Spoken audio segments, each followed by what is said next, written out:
Hello travelers, Boardman21 here, and today's build is the Hammer Throw Void Knight. And with this build, we'll be using Hammer Throw to proc Smite, but we're going to have Hammer Throw set up a little bit differently than the norm. We will not be using the Nova, and we will not be using the Orbiting. We will not Pierce. Instead, we are going to use Chaining Hammers. And the way this is work is you'll use Hammer Throw one time, you'll throw 5 hammers, and they can chain up to 3 times at nearby enemies, which is actually nicer than Pierce because it means that your enemies don't have to be lined up. They can actually jump quite a ways. And this means that with just one use of Hammer Throw, you can get up to a maximum of 20 hits as long as you have enough targets for it, and those 20 hits that happen will each have a 40% chance to proc Smite, or up to a 40% chance to proc Smite depending on your idols. And with that, that means that with one Hammer Throw you can have 8 procs of Smite on average, which is huge. That also means that if you echo, because there's a 40% chance that you'll echo on your Hammer Throw, that as well can have up to 8 additional smites. So you can actually get up to about 11 smites on a mob dense pack. As long as you have 2 or more targets that live long enough to have all the chains hit them, you can get 11 smites that rain down per use of Hammer Throw on average. And because you're going to have a very high amount of throwing attack, you're actually going to be just unleashing Hammer Throw after Hammer Throw, and as you can see in the gameplay, there are smites everywhere. So let's go ahead and get into the skills, the interactions, and exactly how it works.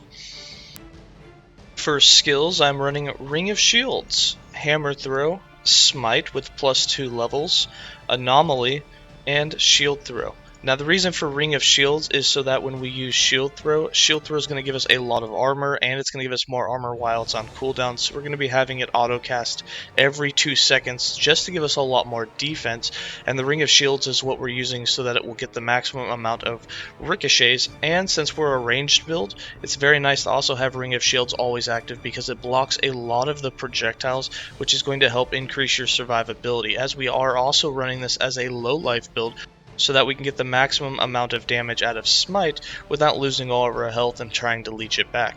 So for Ring of Shields, all you want from this is the maximum duration and the armor on heal.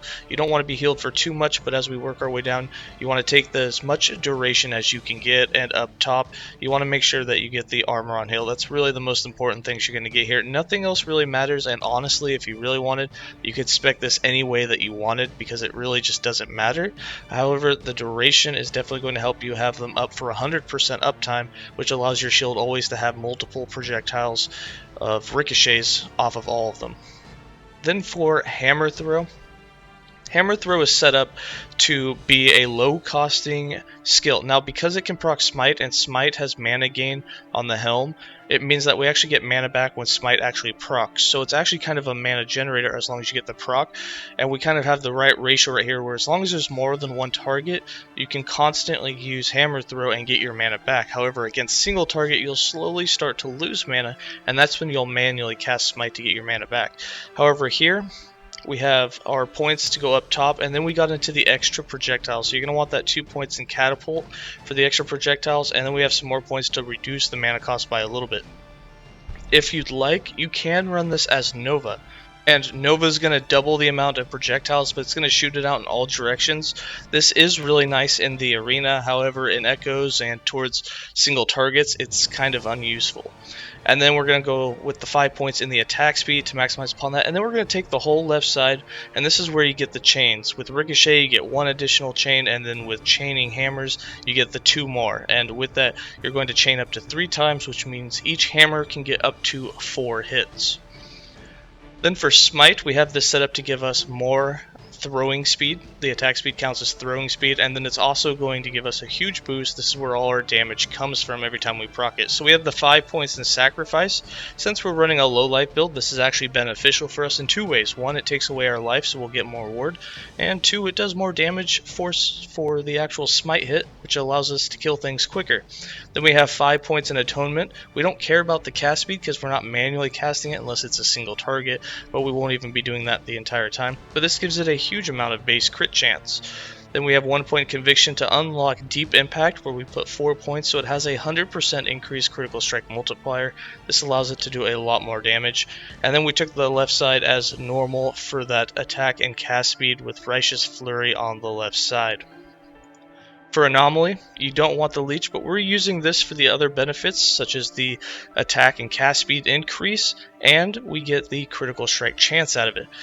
So we worked down, we got Time Bubble, we maxed out all of the Time Bubble stuff, and then we got the 5 points in Decimation for the increased critical strike chance. Now if you want to run this as a high life build and you don't take the sacrificing your life in the Smite, you of course would want to go into the Leech, but we're not going to do that here. And then the 2 points in Manipulation and the 3 points in Swift Rest gives you increased attack and cast speed, and the cooldown allows you to have 100% uptime of this buff. And then for shield throw, like I said, we're not going to get into the no cooldown. We want it to have a cooldown. We have 4 points in Polished Steel to reduce it to enough to where it's not a super expensive skill. It only costs 9. You have it set up so that it hits allies, so it will bounce off of your Ring of Shields. And then you just want the armor and as many ricochets as possible. So we have 5 points in Armoring Aegis, so for every ricochet, we get 200 flat armor. And then because it's on cooldown after you've thrown it, we have 4 points in Colossus for a 100% increased armor, so you're getting a massive amount of flat and a 100% increase, so you get a huge amount of free armor, which is really going to help you if you do take a hit. And then we worked our way to the right side to get the 2 extra ricochets. Then for passives, I have 30 points in the Sentinel base class. Some of the things you want to make sure you get is the damage reduction is really nice from Armor Clad. You have to make sure you get Gladiator for the dual welding. And then the Blade Master is also nice. You will have a sword on, so you will get that 30% boost, and that does apply to throwing speed. For the Forge Guard, we have 5 points. The 5 points is to unlock the Ring of Shields, and we have it so that when we get hit, we get additional armor and physical resistance. And then our Mastered class, the Void Knight, we have 76 points. The most important things that you want to get here is make sure that you convert Smite into Void, that you get as much spell damage for it as you can, and then make sure to get at least 1 point, the only point, into Void Corruption, because this will give you as many points as you have in the class into the critical strike multiplier for a big boost in damage. In this case, 76% additional critical strike multiplier for 1 point. That's pretty huge. And then maximize the echo chance. The more echo chance you have, obviously, the more hammers that will be spawned. And then we tapped out the dread for that void damage and move speed. For items and idols, the idols that you want are going to be ones that have a prefix with chance to cast Smite when you hit with throwing attacks. You want 4 of those. The suffixes don't really matter, but find one that works for you or ones that you have. As long as you have the chance to cast Smite when you hit with throwing attacks, it's the best one you can. If you only have 2 of those, you can also throw on 2 1x3s that increase the damage of Smite, as they will definitely boost your damage until you can find some more of the Smite idols. And then as you can see, we're wearing quite a few unique. So first off, you do not have to wear Gasper's Will. You can use a Prophecy Wand. In this case, I would put spell damage, spell critical strike chance, and then a couple of ailments on it, in my case, slow and chill.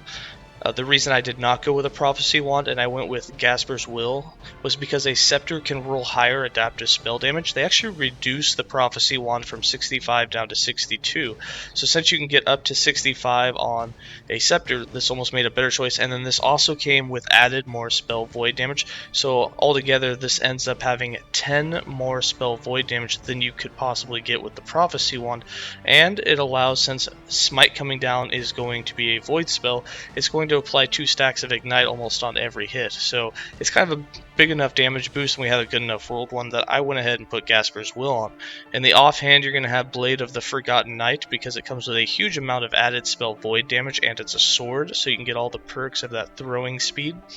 It'll also give you haste for 1 second on hit and increase your attack and cast speed just naturally as an affix. So you're going to be allowed to move faster and attack faster with this. And then as low life, obviously we have Insanguius in the Last Steps of the Living. And then with that, I kind of like to tie in the Chains of Euros because it covers your necrotic resistance or helps with it. And then it converts all your potions to ward instead of health, so that you don't have to worry about losing your ward degen or regen every time that you pop a potion. And then for our crafted items, I'm just going to hover over them. You want to get the plus Smite on the Relic, and 2 gold rings really help with the elemental resist. And these of course will be in the build planner that will be inside the written guide, which will be in the description of this video. For the character sheet, as you can see, we're just about capped on resistances. Remember, if we get hit, our physical will be capped and our armor will go up. As shield throw procs, as I'll show you right here, if I throw out my ring of shields, they heal, and I throw out my shield, you'll notice we jump up to 50% damage reduction through that armor. And you can have that at all times because you'll always be casting shield throw, so it's a huge amount of armor that you can get through that, which is just crazy for your defense. Alright, for the skill rotation and how to play this build, I like to put my first 3 skills on autocast. So that's going to be the Ring of Shields, Anomaly, and Shield Throw.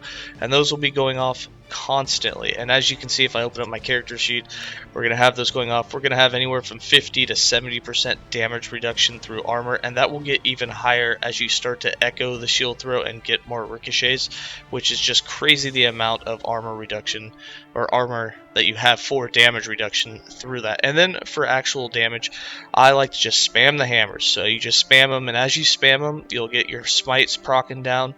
And then remember, against single target like this, our mana will slowly drop depending on your RNG of the procs. And as you lose mana because you're not proccing Smite enough because you have all these hammers going but only a single target, you can just manually cast a Smite and you'll get your mana right back really quickly, and then you can go back to spamming the hammer. Now this build is obviously better against mob dense maps, so Arena and Echo running is going to be its greater strengths, and timeline bosses are going to be a bit slower, but it still does great damage. I mean, you're looking at Smite doing 20 to 30,000 damage against the training demo, which is going to be 2 to 3 to 4k strikes on the enemies, which is still pretty good. So let's go ahead and get into some more gameplay, and guys, remember, stay safe.